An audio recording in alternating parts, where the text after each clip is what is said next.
வணக்கம் and welcome back to Home Wonders. தேவையில்லாத plastic பிளேட்டை எப்படி ஒரு பியூட்டிஃபுல் டெக்கராக கன்வெர்ட் பண்ணுறதுன்னு பார்க்கலாம்.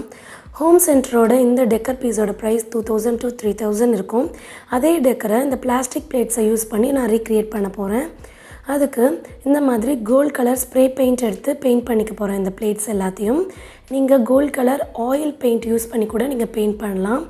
தேவையில்லாத ஒரு ஷீட் மேலே பிளேட்ஸ் எல்லாம் இந்த மாதிரி வச்சுட்டு நான் ஸ்ப்ரே பெயிண்ட்டை வச்சு பெயிண்ட் பண்ணிக்கிறேன். ஸ்ப்ரே பெயிண்ட் யூஸ் பண்ணும்போது உங்களுக்கு பெயிண்ட் ஈவனாக அப்ளை ஆகும், குவிக்காகவும் காஞ்சிடும். அதனால் நான் ஸ்ப்ரே பெயிண்ட்டை யூஸ் பண்ணி இந்த மாதிரி பெயிண்ட் பண்ணிக்கிறேன். எல்லா பிளேட்ஸையும் கோல்ட் பெயிண்ட்டை யூஸ் பண்ணி பெயிண்ட் பண்ணியிருக்கேன். கிராஃப்ட் மிரர்ஸை யூஸ் பண்ணி தான் இந்த டெக்கரை நான் பண்ண போகிறேன். டைமண்ட் ஷேப்பில் இருக்கிற மிரர்ஸ் வந்து டிஃப்ரெண்ட் சைஸஸில் நான் வாங்கி வச்சுருக்கேன். ஒரு பேக்கெட்டோட price around 10 rupees to 15 rupees தான் இருக்கும். இந்த மாதிரி ஒரு 4 பேக்கெட்ஸ் நான் வாங்கியிருக்கேன் டிஃப்ரெண்ட் சைஸஸில்.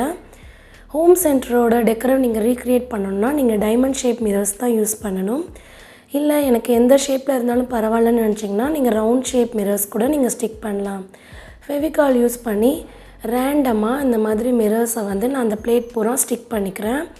முதல்ல பிக் சைஸில் இருக்கிற டைமண்ட் ஷேப் மிரர்ஸை அங்கங்கே ஸ்டிக் பண்ணிக்கிறேன். ஒரு ஆர்டராக நீங்கள் ஒட்டணுன்னு அவசியம் இல்லை, அங்கங்கே நீங்கள் ஒட்டிக்கலாம். ரேண்டமாக நீங்கள் ஒட்டினாலே பார்க்குறதுக்கு அழகாக இருக்கும். அடுத்ததாக பெரிய சைஸ் மிரர்ஸ் ஒட்டினதுக்கப்புறமா மிச்சம் இருக்கிற கேப்ஸ்லலாம் மீடியம் சைஸ் மிரர்ஸ் அப்புறம் குட்டியாக இருக்கிற சைஸ் மிரர்ஸ் எல்லாம் வச்சு கம்ப்ளீட்டாக இந்த பிளேட்டில் நான் ஸ்டிக் பண்ணிக்க போகிறேன். உங்களுக்கு எந்த அளவு கேப் இருக்கோ அந்த கேப்புக்கு ஏற்ற மாதிரி இருக்கிற மிரர்ஸை நீங்கள் இடையிலலாம் ஸ்டிக் பண்ணிக்கலாம்.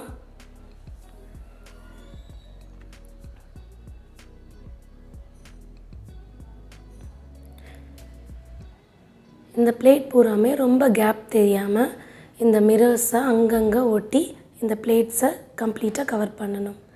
இந்த மாதிரி ஃபுல்லாக ஸ்டிக் பண்ணியிருக்கேன் மிரர்ஸை. பார்க்குறதுக்கு உங்களுக்கு கேப்ஸ் தெரியவே தெரியாது. இதே மாதிரி மிச்சம் இருக்கிற பிளேட்ஸ்க்கும் நான் ஒட்டிக்கிறேன். கம்ப்ளீட்டாக ஸ்டிக் பண்ணியாச்சு. பார்க்குறதுக்கு ரொம்ப பியூட்டிஃபுல்லாக இருக்கும். இதை மாதிரி ஒரு 5 பிளேட் நான் ஸ்டிக் பண்ணி எடுத்துக்கிறேன். ஹோம் சென்டரில் கிடைக்கிற அதே டெக்கர் மாதிரி கிடைக்கணும்னா நீங்கள் இதில் கிளாஸ் கலர் அப்ளை பண்ணணும். ப்ராடக்டோட லிங்க்லாம் நான் கீழே டிஸ்கிரிப்ஷன் பாக்ஸில் கொடுக்குறேன். ஸோ உங்களுக்கு தேவைன்னா நீங்கள் பர்ச்சேஸ் பண்ணிக்கோங்க. கிளாஸ் லைனர் தேவையில்லை, கிளாஸ் பெயிண்ட் வச்சு தான் நம்ம இதை அப்ளை பண்ணிக்க போகிறோம். இதில் 3 கலர்ஸ் மட்டும்தான் நம்மளுக்கு தேவை, blue, green and yellow colour. அதை வச்சு மட்டும்தான் நான் இந்த மிரர்ஸை கலர் பண்ணிக்க போகிறேன். ஃபஸ்ட்டு நான் ப்ளூ கலரை தான் அங்கங்கே நான் ரேண்டமாக அப்ளை பண்ணிக்கிறேன். நீங்கள் ரேண்டமாக அங்கங்கே கலர்ஸ் தெரிகிற மாதிரி அப்ளை பண்ணால் போதும், ஒரு ஆர்டராக பண்ணணுன்னு அவசியம் இல்லை.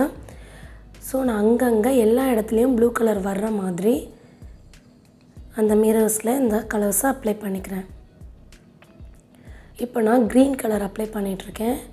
எல்லா கலர்ஸும் எல்லா இடத்துலையும் படுற மாதிரி அங்கங்கே எல்லா கலர்ஸையும் நான் அப்ளை பண்ணுறேன். ரொம்ப கம்மியான இடத்துல மட்டும் நான் எல்லோ கலர் அப்ளை பண்ணுறேன். ஏன்னா ஹோம் சென்டரோட அந்த மிரரில் இந்த மாதிரி தான் கலர் அப்ளை பண்ணியிருப்பாங்க, அதனால தான் நான் இதே மாதிரி பண்ணுறேன். ஸோ இதே மாதிரி ரிமைனிங் பிளேட்ஸ்க்கும் நான் பண்ணி எடுத்துக்கிறேன்.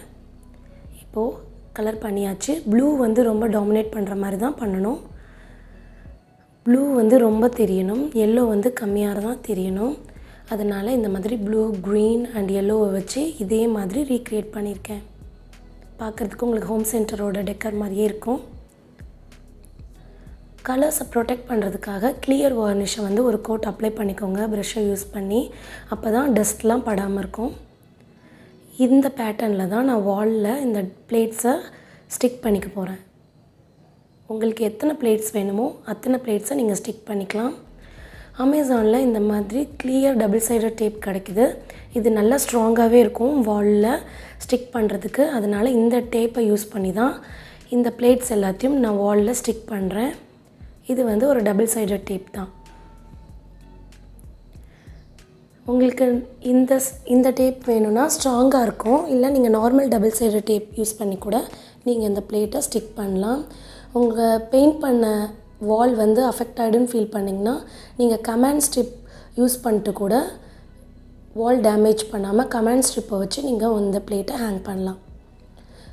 இந்த மாதிரி நான் டபுள் சைடட் டேப்பை பிளேட்டுக்கு பின்னாடி ஸ்டிக் பண்ணிவிட்டு நான் வாலில் ஸ்டிக் பண்ணிக்க போகிறேன். மேலேயும் கீழேயும் இதே மாதிரி டபுள் சைடட் டேப்பை ஒட்டிட்டு நான் வாலில் ஸ்டிக் பண்ணிக்கிறேன். இந்த டேப் வந்து ஸ்ட்ராங்காக இருக்குங்கிறதுனால நீங்கள் ஒரி பண்ண வேண்டாம். என்னோடய டெக்கர் இப்படி தான் வந்திருக்கு. ஃபைனல் லுக் இப்படி தான் இருக்குது. எக்ஸாக்டாக ஒரு ஹோம் சென்டரில் கிடைக்கிற மாதிரி ஒரு பியூட்டிஃபுல் டெக்கர் நம்மளுக்கு கிடச்சிருக்கு. உங்களுக்கு இந்த வீடியோ பிடிச்சிருந்ததுன்னா மறக்காமல் சப்ஸ்கிரைப் பண்ணுங்கள். தேங்க்ஸ் ஃபார் வாட்சிங்.